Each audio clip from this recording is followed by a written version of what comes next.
Hey there. Our meeting like this must be Providence, meow. We're in a hurry. Save it, cats.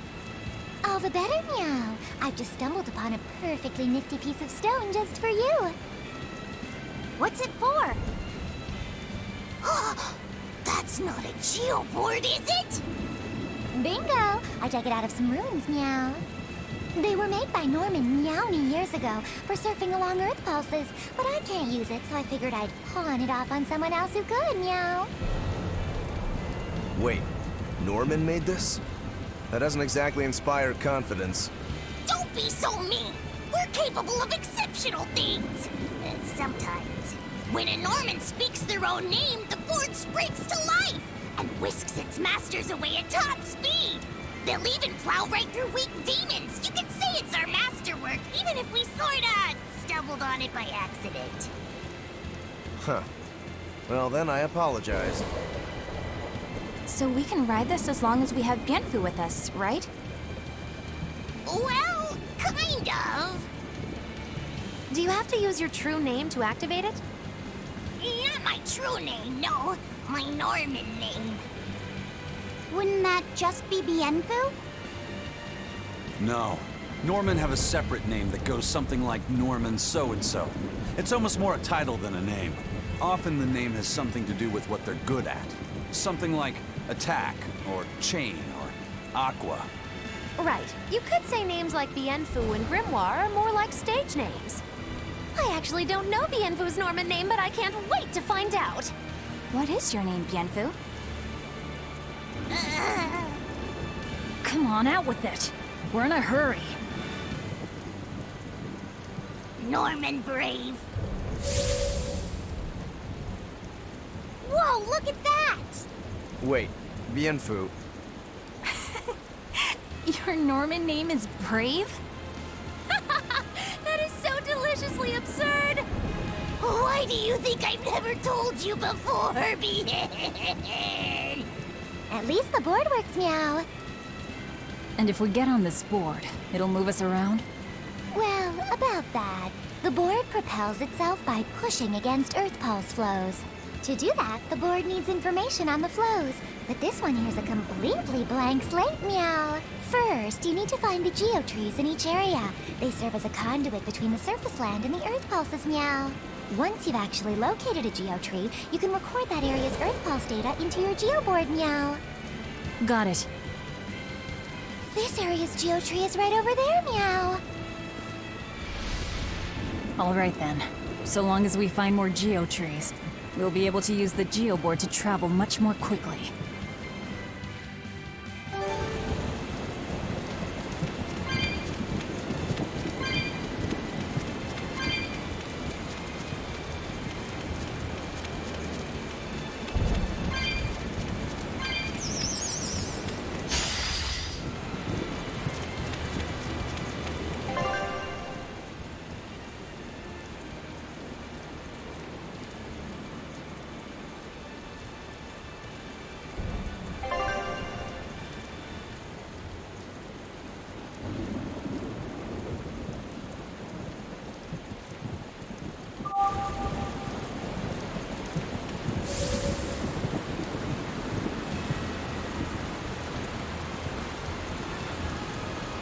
Well, that's going to come in handy.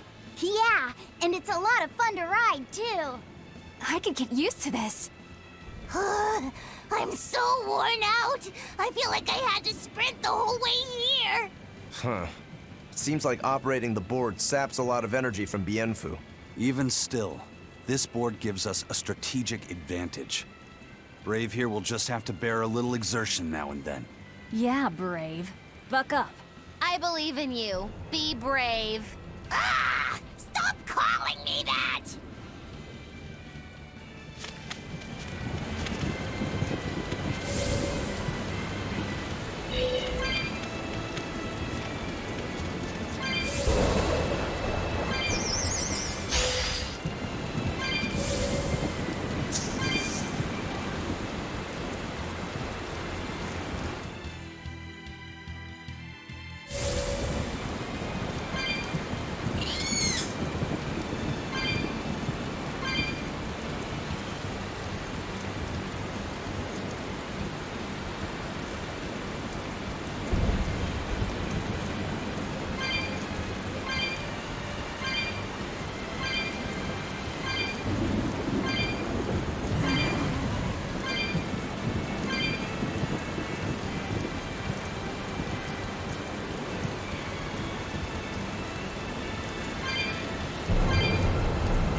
looks so deadly. And just check out how much malevolence it's putting out. Which means it's not a therion. Let's retreat. We've got no reason to pick a fight with something we can't handle. I do. Oh, you're up for it? What? What are you doing? She's right. Fighting this creature is a good way to end up dead. Oh, sorry.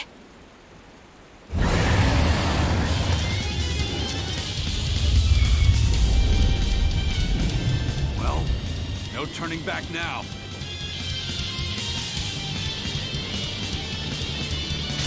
Damn it, this wasn't part of the plan. Yeah, but training like this doesn't come around every day. Be on your guard. One wrong move and you're done for. I know, that's the fun part.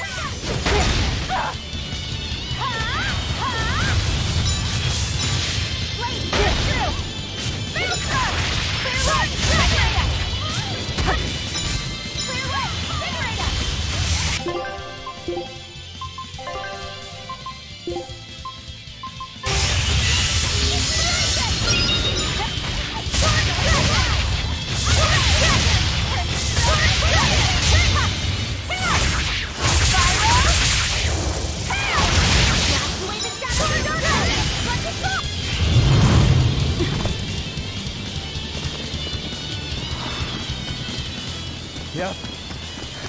This one definitely puts up a better fight than your average demon. Is there any hope of actually defeating this thing? I'll do whatever it takes. That's my way.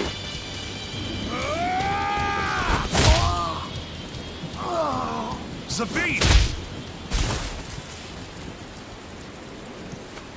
Yeah. I see you're out for blood, as usual. You knew, didn't you, Eisen?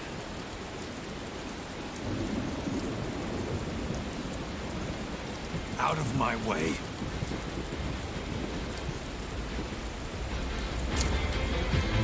What? Are you protecting the dragon? She's not a dragon! Huh? Back off, or I'll make you back off.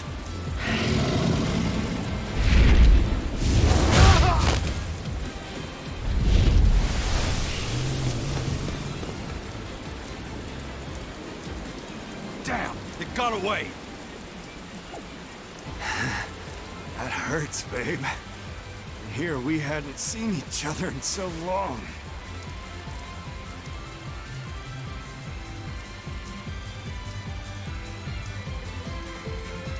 Hold it. Is that dragon someone you knew? I told you, she's not a dragon.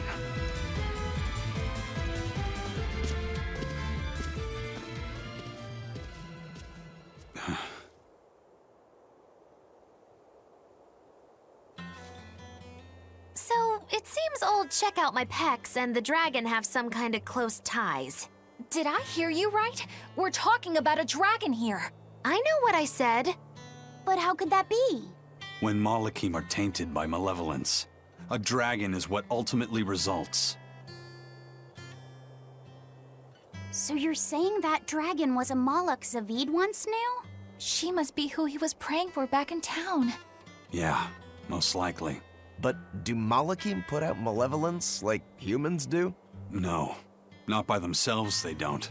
But if one remains in contact with humans or demons who do, it will eventually taint her, and she will become a dragon. What about you, kiddo? You feel anything weird after you got thrown into the Earth Pulse at the Empyrean's throne? I did, yeah. Can't say I'm surprised. The air there was thick with malevolence being sent on its way to Enominat. If I'd stayed there, I might be a dragon too. Is having a vessel not enough to prevent a Moloch from transforming? A vessel can reduce the effect, but not eliminate it. By stripping their Malachim of consciousness, the Abbey exorcists seem to be able to inhibit the transformation. But nothing in this world is guaranteed. Can a dragon ever be changed back into a Moloch? Nope. Just like with demons, there's no going back. Do they still hold on to some part of who they were? You saw that dragon. What do you think? Well, that's... but Zaveid still won't kill it. Must be his creed at work. Eisen, listen. Whatever business you and Zaveid have with that dragon, I don't care. Do what you have to. But I won't tolerate you getting the rest of us involved in it again. Do I make myself clear? You've got it. Good. Now, let's get back to the therion hunt. We'll regroup in Titania.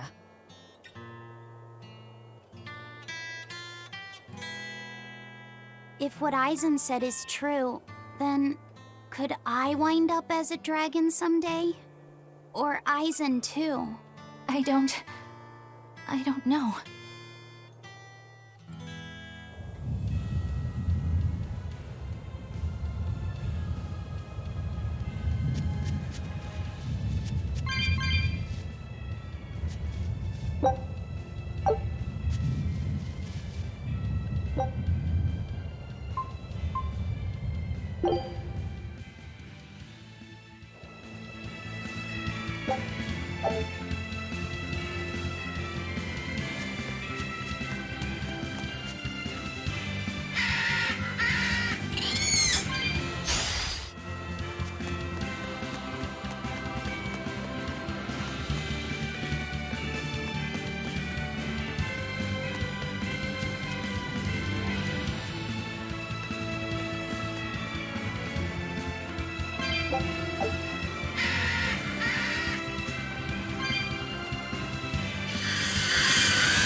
Turtles, keeping tight circles. Oh, perfect timing, Eisen. I's got a letter for yous. A letter? Did you get a reply to that letter you sent? What's it say? What's it say? I know everything that you've done. Repent for your horrendous deeds, you monster. What did you do, Eisen? No idea. There's no sender written on here either. Who would write something so awful? Who cares? If I gave a damn about other people's feelings, I wouldn't be a pirate. I suppose that's true. Forget about it. What's the status of the other stuff? The Palmier made it just fine. But we've run into some troubles finding the Nordals. My deepest apologies. What are Nordals? Nordals used to be given out by Empyrean temples. If you collect a set of 4, you'd find happiness. Oh, so they said. Nowadays, there's only 4 left. Red, blue, green, and black. Even worse, nobody hardly knows nothing about them. Dolls of the Empyreans. Do you think they're like that one we saw of Aminoch in that shop in Isolt? Kind of. But these are less gloomy looking and more, how can I describe it? Something like a quiet radiance? A quiet radiance. That's perfect! I think I get it. I'd never have pegged you as a collector of religious claptrap, Eisen. Think they'll help keep the Reaper away? Probably not. But in the off chance they actually work, they'll keep her safe. Her? Hey, that letter Eisen sent off earlier was addressed to a woman, wasn't it? Our little Laphicet is growing up. No, I wasn't implying she was his girlfriend. Her writing just seemed more mature, and...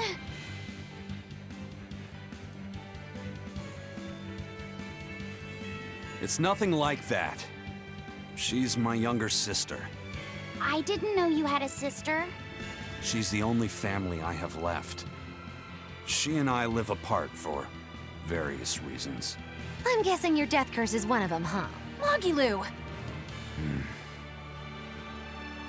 So that's why.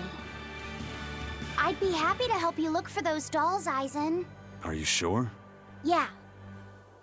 Okay, then. Thanks. I saw Benwick and the other crew members get into a serious fight over whether cats or dogs were better.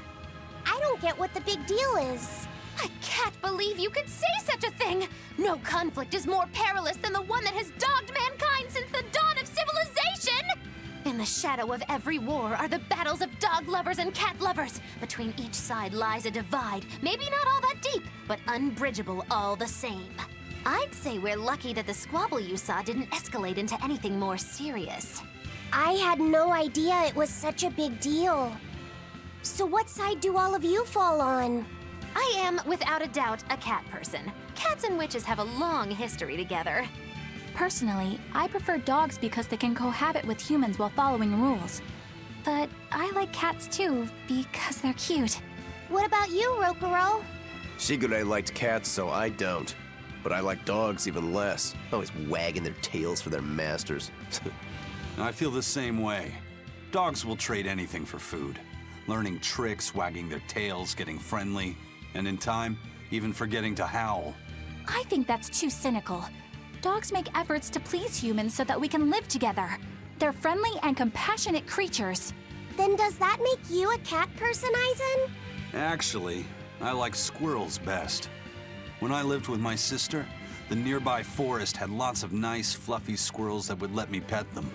This isn't about squirrels. It's about cats and dogs. You have to pick a side. If I had to choose, yeah, it'd be cats. There's something lovable about the way they act, especially when you spoil them. Reminds me a lot of my sister. What about you, Velvet? Cats or dogs? Dogs. They don't betray you. You always have to be so serious, don't you? So Velvet and Eleanor like dogs, while Magilu and Aizen prefer cats. And Rokuro doesn't care for either one. That makes you our tiebreaker, kiddo. The fate of this showdown is in your hands. It is? Now that you're no longer the Abbey's dog, perhaps you're thinking of being one for Velvet's column? What has that got to do with anything? We're just talking about which animal we like. If you're getting so angry over this, he's going to have no choice but to pick dogs. I just told you. No more fighting! This is clearly getting out of hand, so why don't you all agree that you're Bienfu people and make up already? And what makes you special enough to have Bienfu people? Because I can be loyal like a dog, but also do my own thing like a cat. If you pick me, everybody wins. I don't think it works that way.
I guess a dragon was a bit much to take on, even for the Reaper. You should get some rest. We all should. I'll just get the crew started on readying the ship for our next departure. All right, you go do that. Laphicet, you should get some rest too. I'm fine. It's more important that I focus on finding an actual therion this time. I'm going to take another try at sensing the Earth Pulse points.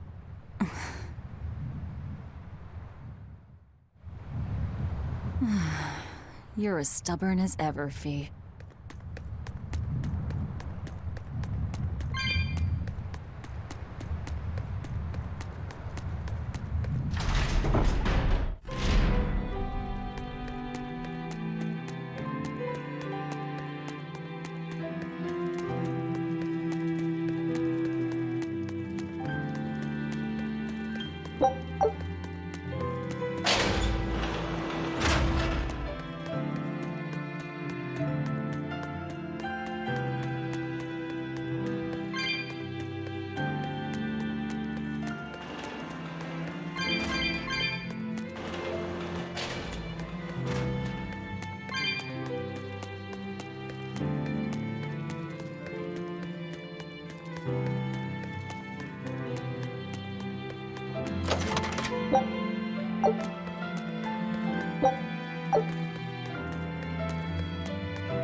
Don't push yourself too hard now, Laphicet. You hear me? I hear you. I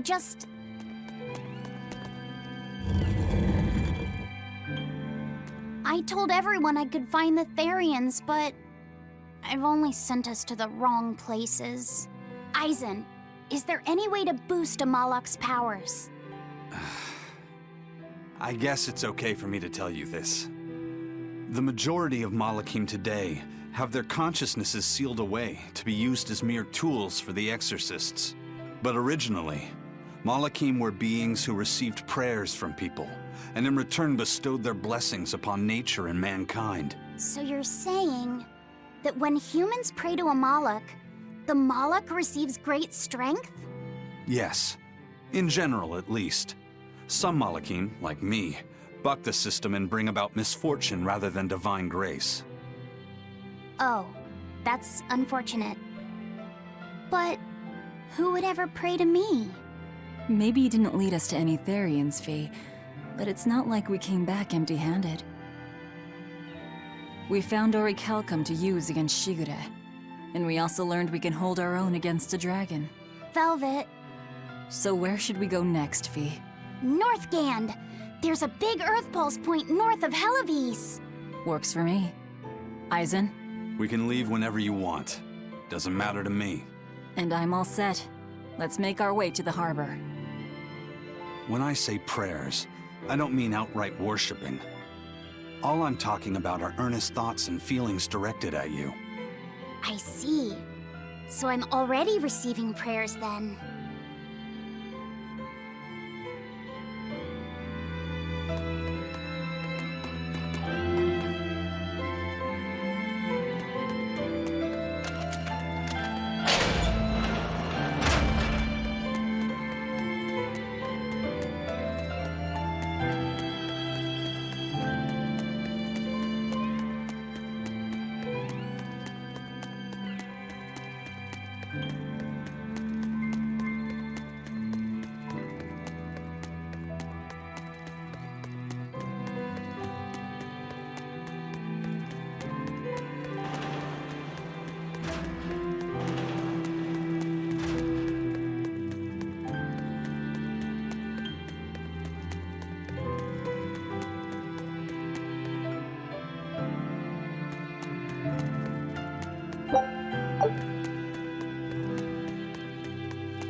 Our next target is north of Hellawes, near the Faldi's ruins.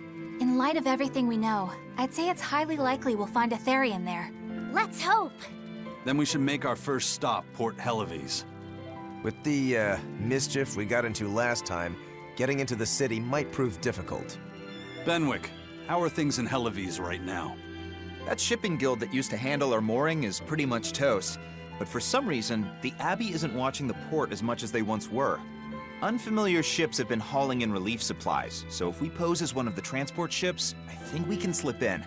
And if we divert some supplies to an unofficial channel, we might be able to secure a new mooring partner. Smuggling in relief supplies for our own disaster. Cheeky bastards, aren't we? It's what'll get us in. That much is true. It's a plan. Roger. I'll get right on it. Hey, Eleanor. Abbey exorcists don't pray to their tethered Malachim, do they? You mean something besides our oaths? An oath is a magical formula that grants you power in exchange for binding you to a rule, right? Yes, though that is simplifying it a bit.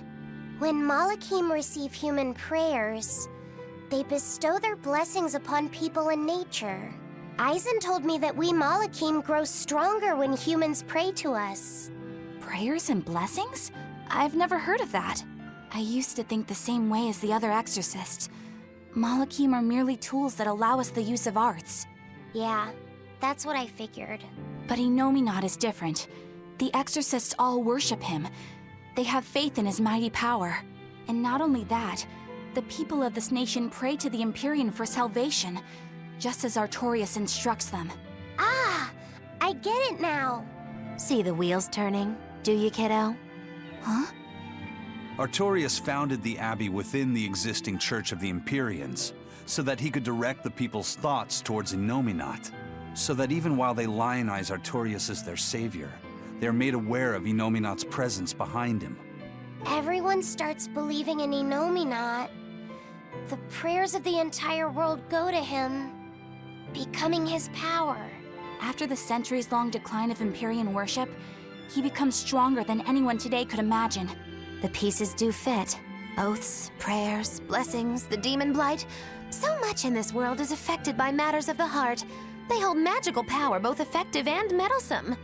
We are truly going up against the rest of the entire world, aren't we? Don't look so troubled, Eleanor. I'm gonna do my best to get stronger, so believe in me.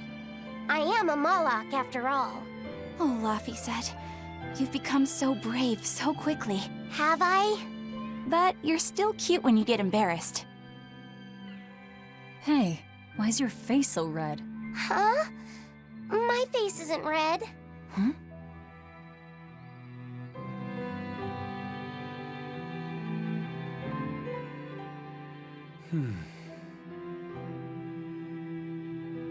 Hey, Eisen. What's it feel like to get a letter? I don't feel anything, nor do I want or need to. There's no joy in receiving these things. Huh? Why not? Don't be so shocked.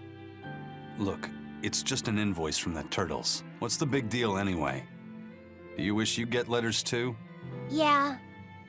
But I don't have anyone to send letters to. Let alone anyone who would send me any.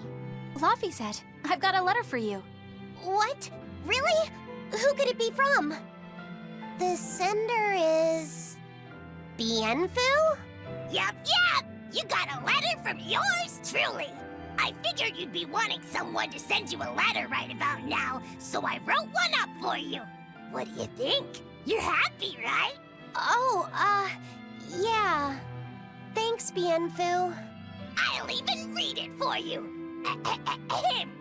Dear Moloch Laphicet, I hope that this letter finds you in good health and high spirits. Thankfully, I'm doing well myself, with no major changes to report. Bienfu's taking all this so seriously. It's so rare to actually see him like this. As you're aware, I've been spending my days ironing Magilu's outfits, sewing her buttons, and washing her hat and tremendously long socks. Recently, however, I made the mistake of remarking to her that she might not have been quite as slender as she once was in her younger years. She hung me upside down from the roof in the middle of the cold. I nearly became a frozen Normansicle. It was so horrible that I couldn't stop my tears from flowing down my little cheeks. Bien! There's the Bienfu we know and love. But all you wrote about in that letter was yourself. And you even read it out loud yourself. That's okay. Thanks, Bienfu. It feels nice to get a letter. That's so kind of you to say. I think I might cry again. Bien!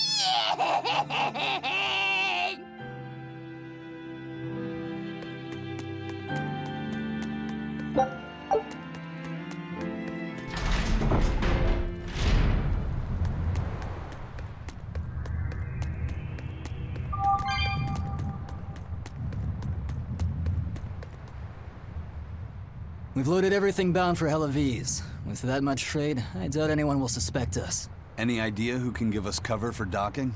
Not anyone in particular, but recently the power and influence of the Hellawes Fishermen's Guild has caught my eye. The Fishermen's Guild, huh? Let's bring them some extra relief supplies. Fuel, drink. And as for the drink... 12-year-old amber draft. The sailors of Hellawes have an eye for the stuff. You heard that from Dial, I take it.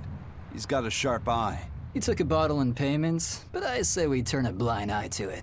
We thought we were the best at this kind of thing, but having him around has been a real eye-opener. Okay, but tell him if he takes a second, he'll pay for it.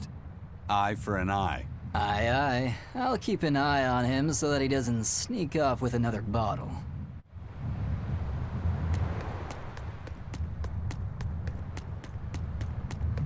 The supplies are loaded. We can make for Hellawes whenever you want. That was fast. If we weren't hard workers, we wouldn't be sailors. Eleanor! Oh, what's wrong, Kamoana? She said she had a dream about her mom. When Mommy saw me, she said I looked scary. That she didn't want a scary little girl like me. Your mother would never say that, sweetheart. But how can you be sure? Well, how do I put it? I know because I know.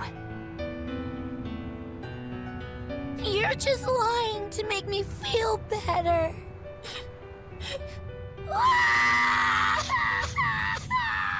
Aw, Kamoana, don't cry.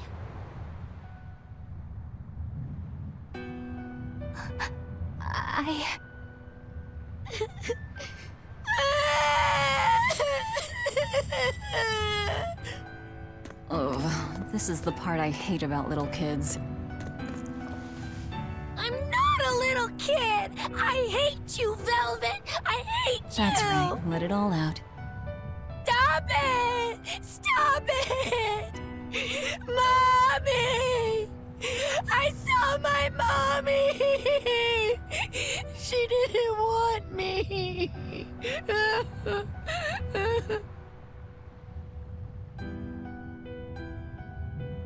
She managed to cry herself to sleep.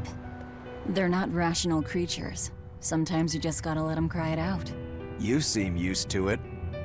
I guess you could say that. Laffy usually kept himself together when he was younger. But when he was really little, he had times like this every now and then. And on that note, let's take off all we can. My liege, Dial, I leave Kamoana in your care. I'll do what I can, but kids as sweet and honest as her are harder to deal with than corrupt bureaucrats. An outlaw prince and a talking lizard are no replacement for a mother.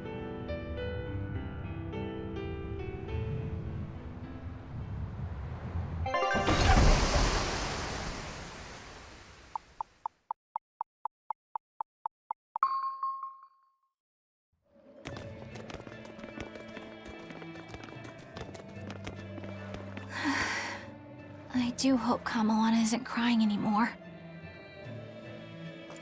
Yeah. Shush! How long is it going to be before you send in another exorcist to replace Lady Teresa?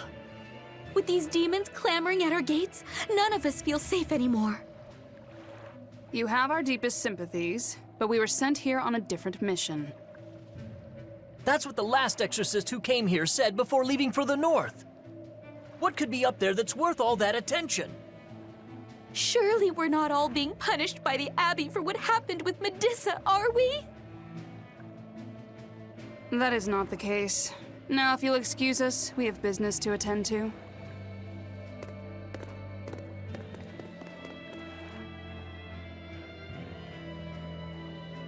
So the exorcists are just passing through town and heading straight north. Odd.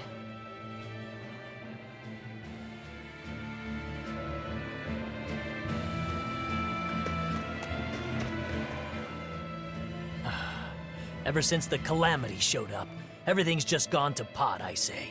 Calamity? What do you mean? I mean the demon who barged in and made a mess of our fair city. She's a nasty creature of pure evil, with an arm that eats anything that gets in her way. Haven't you heard of her? The Calamity's been rampaging across the whole kingdom, not just here. Scant few have seen her and survived. Huh. You don't say. After the calamity raised our ships and our port, the shipping guild fell apart, and our trade routes got poached by other ports. It's bad. The town relies on trade to make ends meet. People are abandoning the city, and our streets are no longer safe. Not to mention the demon blight spreading again. Just the other day, a little kid turned into a demon. Just like that. What a world! What a world! What have the exorcists been doing during all of this? Well, Lady Teresa was in charge of this region, but she came up short against the calamity and got a fat demotion for her troubles. Several new exorcists have been reassigned here, but once they arrive, they all traipse right off to the ruins up north. This has to be Medissa's fault. If she hadn't gone and done something so stupid... Medissa? That's enough. This isn't something for outsiders to know. You're right. Sorry. I'm really worried about what's going to come of this town. It sounds like Hellawes isn't what it used to be these days. We need to ask around and find out more about what's going on here. Agreed. Especially regarding the Abbey and those ruins. I'm also curious about this Medissa woman. The ruins part makes sense, since the Earth Pulse point might be there. But why do you care who Medissa is? Just a hunch. Something tells me she's worth looking into. You're not gonna look into this Calamity chick? She sounds like a real terror. Yeah, I think I'll pass. I already know plenty about what makes her tick.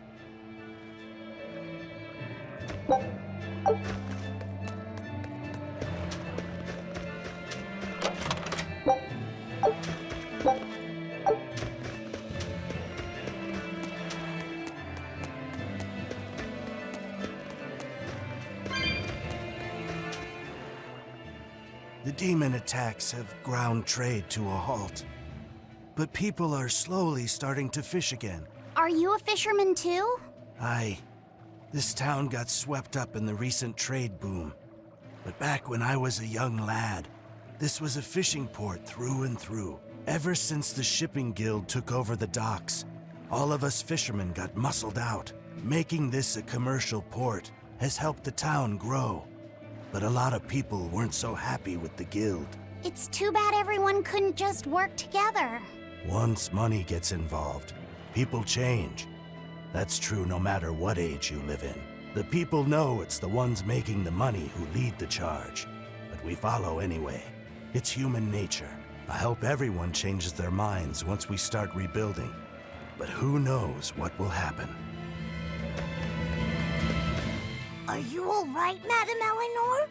Don't let those people get you down. I'm fine. Thank you for your concern. But could you not do that thing where you blow air on me to dry my tears? All right, I'll just pat your head then. That won't be necessary either. But really, things are in a terrible state. The town burned, the guild ruined, the abbey all but gone. It won't be a functioning port for some time. You can't fault them for being upset. They had it real good here until we came along. Those Hellawesians were like spoiled children. How so? Hellawes was once a tiny fishing village. The bountiful northern seas provided plenty enough fish to sustain their trade. But Flamestone gave them an easy way to get rich. And once they got a taste, they abandoned their old craft. And now they're paying the price. But I've heard that the cooling temperature has covered half the northern sea in ice drift, making fishing much more difficult. But the drifting ice carries tiny organisms, enriching the waters where it melts. The fish should be more plentiful than ever. I suppose you may have a point. We're ones to talk after what we did, but taking the easy path, then complaining as soon as it gets hard, that seems... Spoiled, yes. You said it, Laphicet. I think my appetite's getting a little overindulgent, too. That's not a bad thing. Just means you're healthy. Giant squid come to these waters in this season. Should I ask Benwick to fish some up? Yeah, and some normal octopuses, too.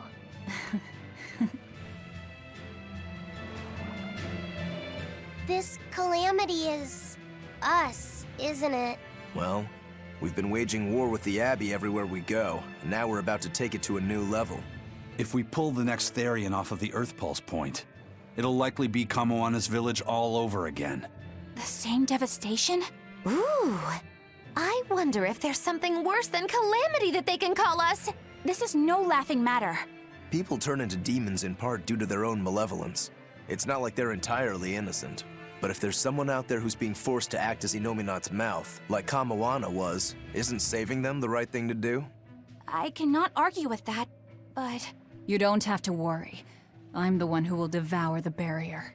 And I'm the one who will do what needs to be done.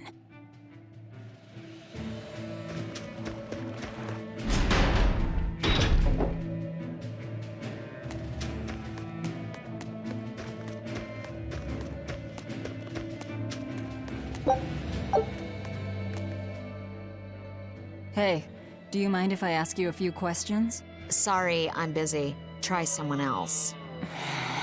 Excuse me. My name is Eleanor, and I'm an exorcist on patrol with the Abbey.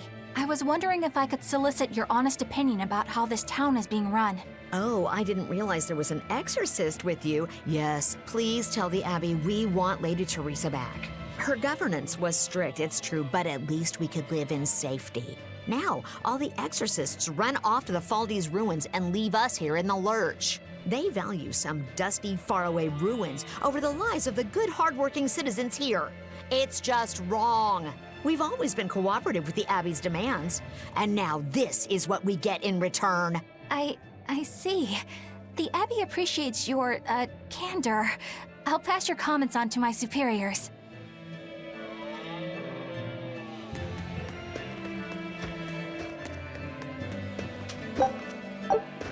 First it was the sailors, and then even a small girl caught the demon blight. I was sure it was going to start spreading through this town as well, but then, after that incident, it just went poof and disappeared. I guess I was expecting a little more after hearing how contagious it was. I wonder what really causes it. Who knows? I heard of this one village in Eastgand where everyone caught it at once. It wiped out the entire town. I hope the Abbey develops a cure quickly. I can't wait for the day where we can live without fear.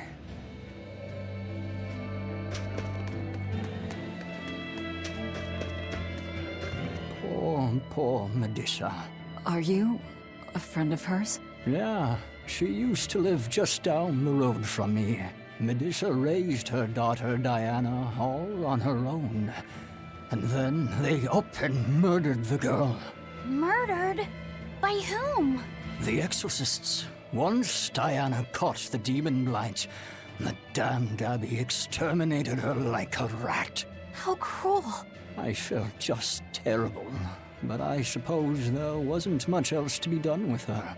But Medissa, she hated the Abbey for what they'd done, so she barricaded herself inside the sanctuary. She just kept on screaming, all like, demons have feelings too. What happened after that? I wouldn't have been surprised to see her executed, but luckily, she was spared that much. An exorcist stopped the guard who was about to cut her down, said, "Don't kill her, she's receptive." Receptive, huh? I think that's their way of referring to her deep faith. Before all this, she was a real devout lady. That was certainly kind of them. Medissa really cherished her daughter.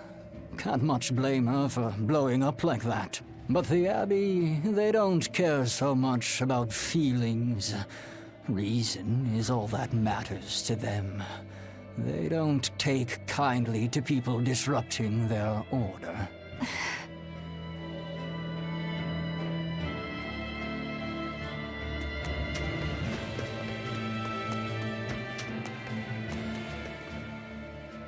If you go north from Hellawes, you'll come upon the Faldi's ruins, which are Abbey property.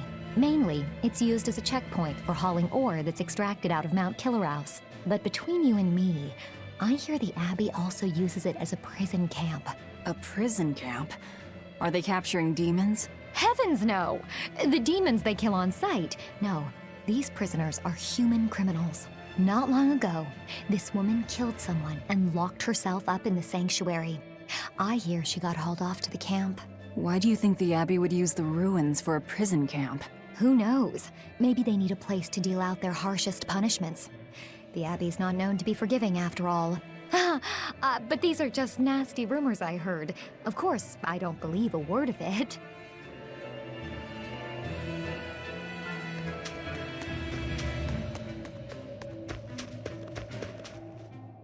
I can't believe the demon blight has spread into the city now. Scary times. Well, the one who caught it was a little girl, so they were able to deal with her before anything bad happened. But the problem was that the demon girl's mother tried to hide her.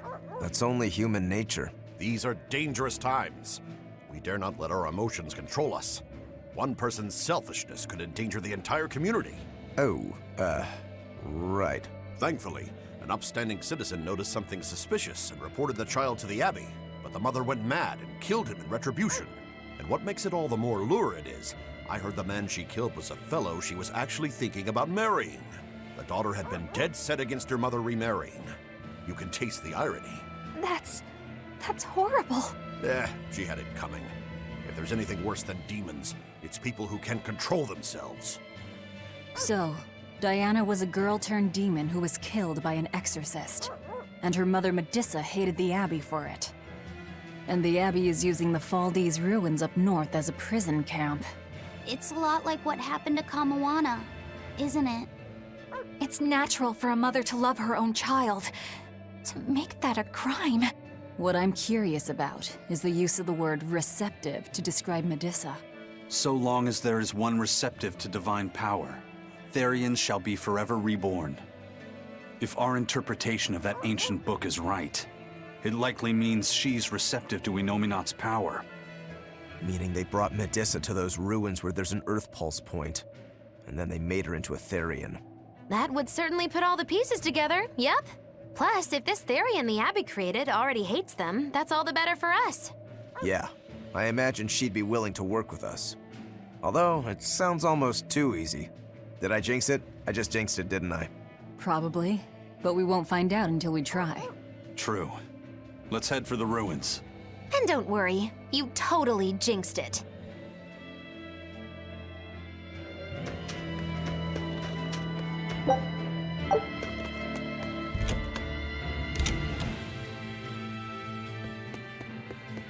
It's a book titled Words and Deeds of the Hero King. The king declared, "My people, you must always live with great vigor and hold hope for the world and for our future. Man can turn reason into disorder, but also can we surpass it. Our true power is in transcending the possible to achieve the ideal. My people, you must live without hesitation. Hold hope in your hearts. Hold hope for tomorrow." Transcending the possible to achieve the ideal. Lord Artorius, I have successfully translated all of the documents left by your predecessor. However, I have concluded that, for the time being, it is impossible to form pacts with all 4 Empyreans.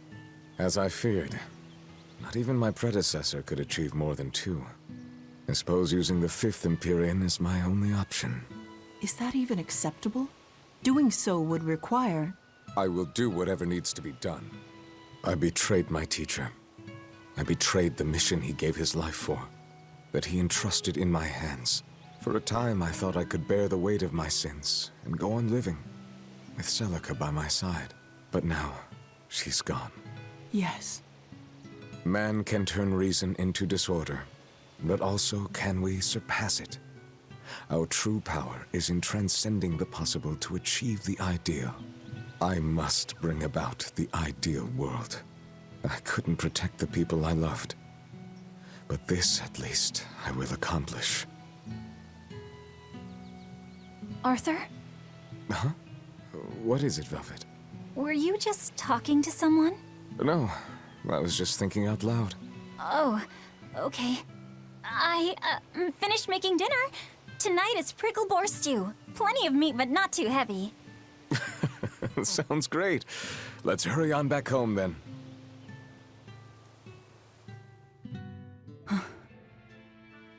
I don't know exactly what all that means, but it kinda sounds nice. I suppose. Actually, it doesn't make much sense to me either. It's too dense for me.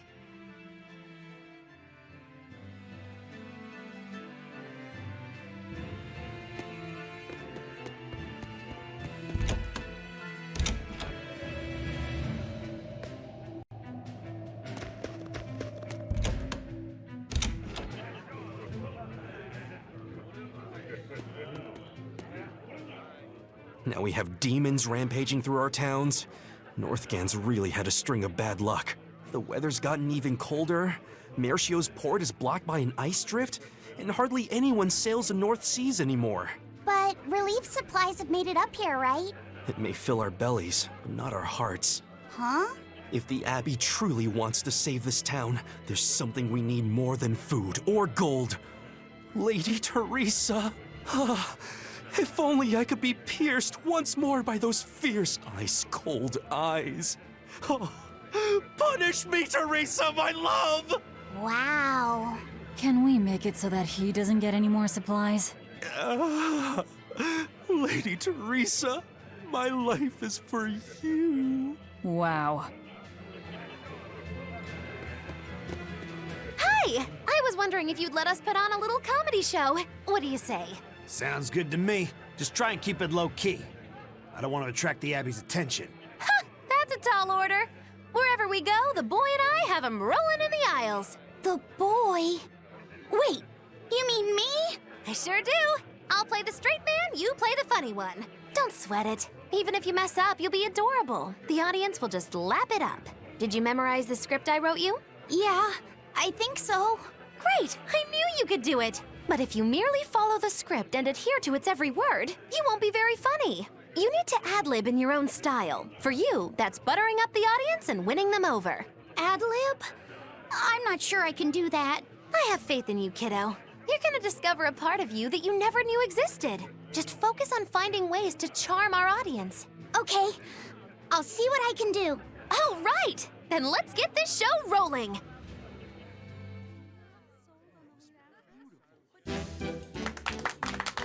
Hi there! We're A Boy and His Witch, your partners in comedy today!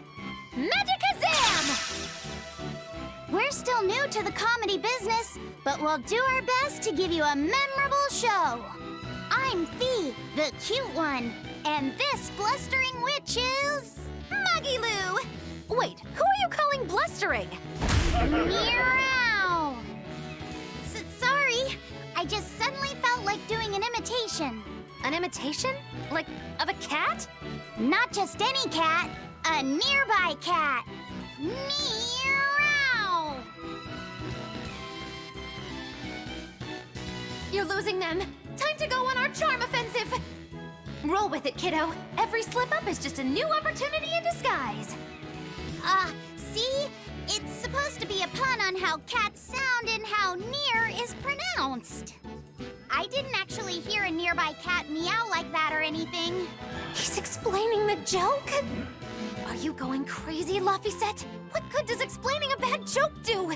But you told me to ad-lib to try and win our audience over, didn't you?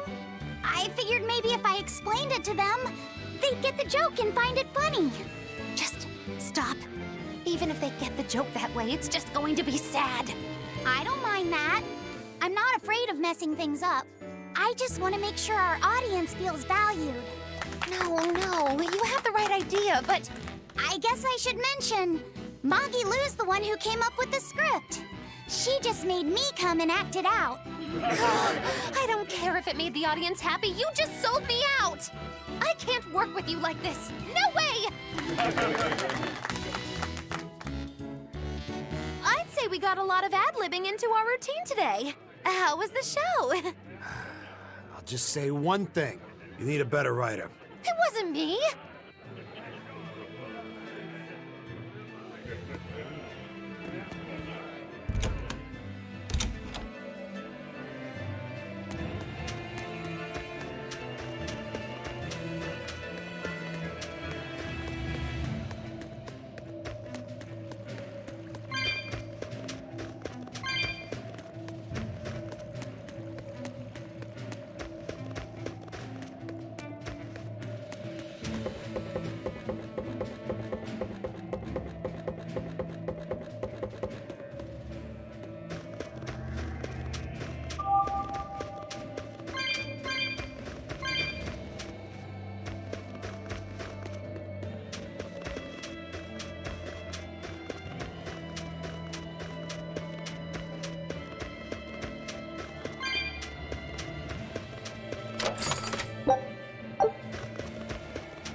Faldi's ruins are north of Hellawes. The Earth Pulse point is to the north, too.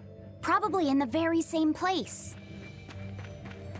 Hellawes is different now, isn't it? Maybe, but you've changed too. True. When I first met all of you, I never could have imagined I would go on such a journey. I could barely even think then. But then Velvet let me keep this compass. And Eisen and Rokuro taught me to be myself. They certainly did. And look at Dial. He's a regular part of the Von Altia's crew now. Even Restless Bienfu and Grimoire are now part of our merry band. Yep. Hey, aren't you forgetting someone? Oh, and the prince and his hawk, and Kuragane and Kamawana are with us. Listen, I've got more part in this tale than any of them. Hush. Whatever I'd say, you'd say it doesn't matter to you. At last you begin to understand me. Magic Kazam. Achoo! Ugh. I didn't think Northgand would be this cold. But Northgand was Teresa's territory. Wouldn't you have been here with her? I think having my awareness controlled meant my senses were dulled as well. I see.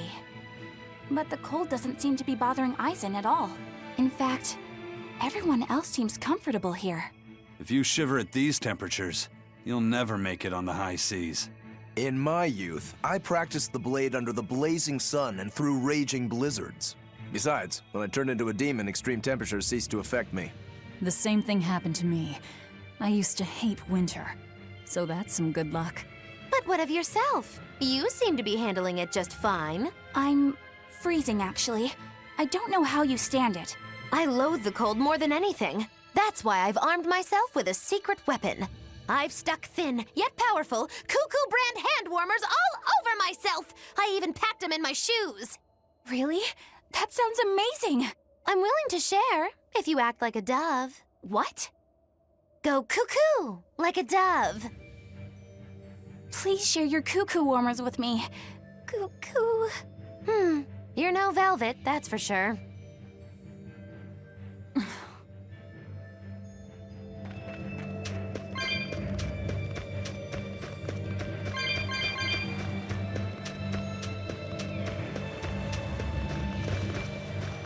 Look!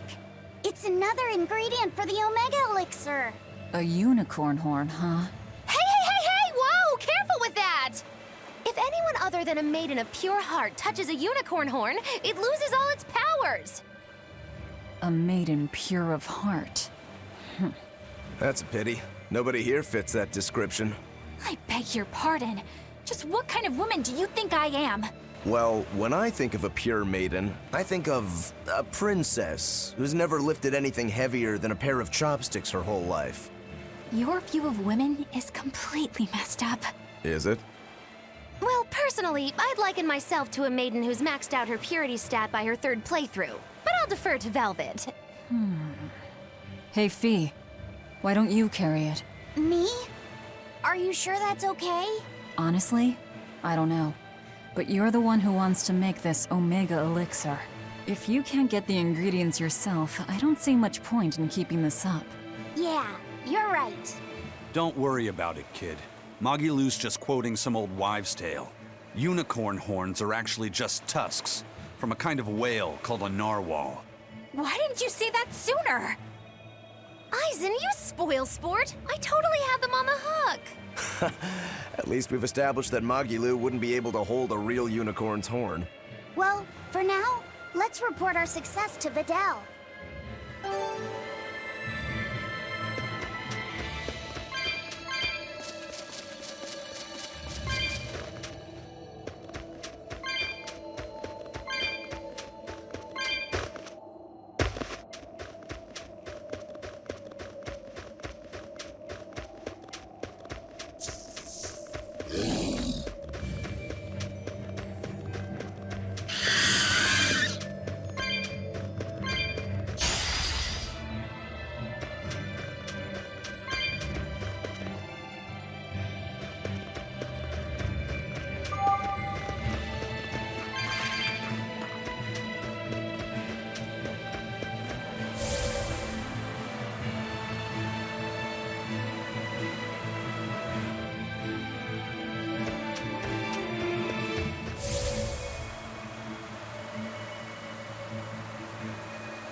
Foe worth killing. Shooting star!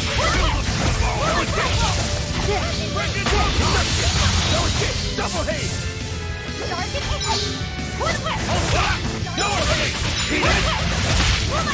Fertile blue! Here's Elise! You wronged me! Here's your justice! Fighting order! Fertile blue! Double haze! Hold up, rock! You're wide open! For three! It's a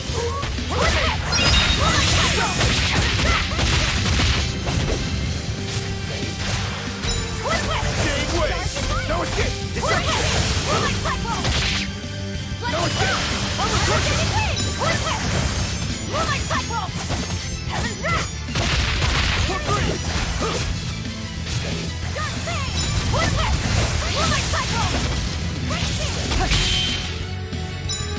Jade Waves! Moonlight cycle! Hurricane! Double haze! Aerostatic wave! Forget the pain and move! Blast away the shadows of darkness! Hurricane! Hurricane! Shooting star! Moonlight cycle! Hurricane! Whew. I thought we were done for.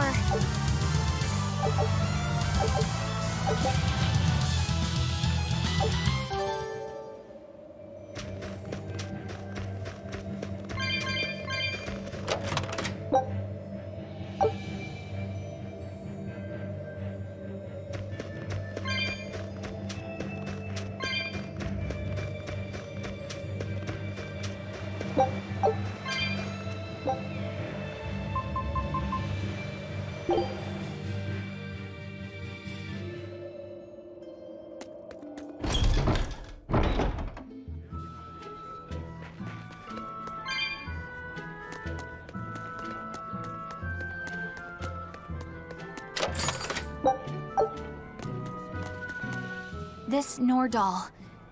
It looks a lot like Grimoire and Bienfu, but there's something different about it that I can't quite put my finger on. I agree. Those two are positively gloomy, but this doll seems calming, yet glamorous too. Like I said, a quiet radiance. Yeah. You think so? I think it's more lethargic or absent-minded. Like it can't tell what's going on in its head. Either way, I'm 1,000 times cuter than that thing. What's cute about you? People who keep their faces covered are creepy. I don't know. There's definitely something off about it. It's charming, but a little ominous. Like I can never entirely be at ease around it, if that makes sense. You think so? Actually, I think it's cute. It reminds me of a little baby. You think this looks like a baby? I remember when my sister was about as small as that doll.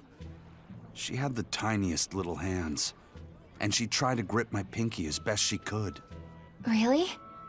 I'd take my pinky with her fingers wrapped around it and poke her cheek, and she'd just be all smiles. I swore to myself I'd always do whatever I could to protect her. Once she got a little older and started fixing meals, lots of weird things began to happen around us. Wherever we went, she was in danger. Demons attacked us. A dragon tried to kidnap her. That's when I first realized what it was that I carried. That the cause of all my sister's pain was my blessing, my Reaper's curse. So, you left her behind and went on your search for a way to break the curse. Right. And that's when I met Eifried. It was from him that I first heard about the Nordals. He thought the stories about them were all just baseless rumors. I guess we'll never know for sure unless we gather them all. But What is it? I think something good will happen once they're all together. Why do you say that? Well, because we found this doll, you shared some of your past with us. That makes me kinda happy. So I think we should get the other 3, so more happy stuff happens. Hard to argue with you there.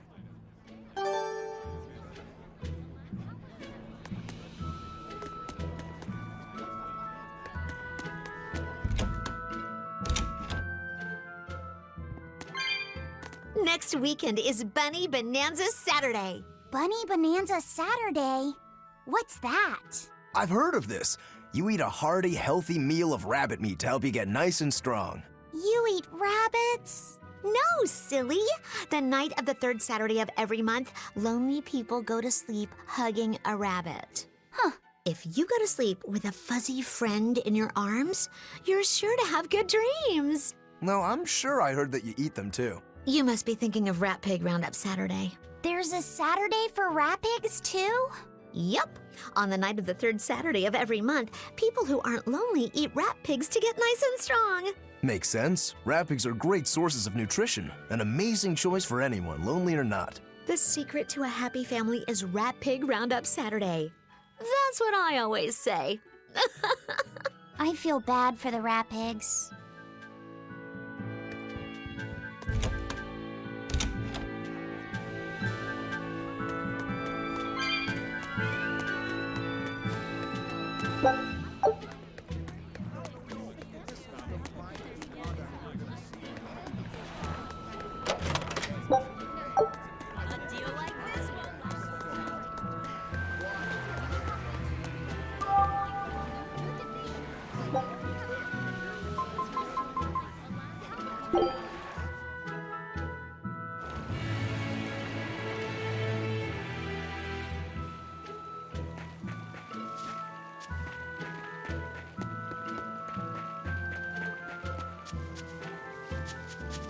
Hey, Videl! We found another one of the ingredients! Thanks. Have you figured out any of the remaining ones? Yeah, but only one of them. Are you okay? Are you feeling sick again or something? I found something else in the book. The Omega Elixir was originally concocted as a way to cure the 12-year sickness. The 12-year sickness? An incurable disease. Every 12 days, you break out in a fever. Each fever is just a bit worse than the one before it. And when you turn 12, you die. That's just like what Laffy had. Videl, you're not saying... My symptoms are an exact match. And well, my 12th birthday is coming up. Videl, don't worry. I'll get you the other ingredients. We can make the Omega Elixir together. It's no use. There's no way you can get them all in time. And even if you did, I'm not sure I could actually make the Omega Elixir. We can do it. When there's a will, there's a way. Easy for you to say. You're not the one who's sick here. You get to travel across the world. You get to see all kinds of incredible things. Videl. Just go. Leave me alone. I don't want to talk to anybody right now. Laffy said you don't have to feel so bad. It's okay. Thanks, Eleanor. But Videl's right. I hadn't even considered his point of view. But you were just trying to be nice. Well, even if he doesn't want me to interfere with him, I still want to make that Omega Elixir. He's a friend, and he's in pain. I want to help him. Yeah, you're right. I'll help you out too. Keep basking in them sunshine and rainbows, kids. But as far as anyone knows, there's not one case in all of recorded history of anyone who has it surviving. How does it progress? It's incredibly rare, only caught by children. Nobody knows how they get it. Some people think they're born with it. Might even be a curse. Symptoms are certainly weird enough. A fever every 12 days, just like Laffy. Did he have the 12-year sickness too? Did Artorius know that when he decided to sacrifice Laffy? Was there never any hope to save him at all? Was he doomed to die at age 12? That's too much to...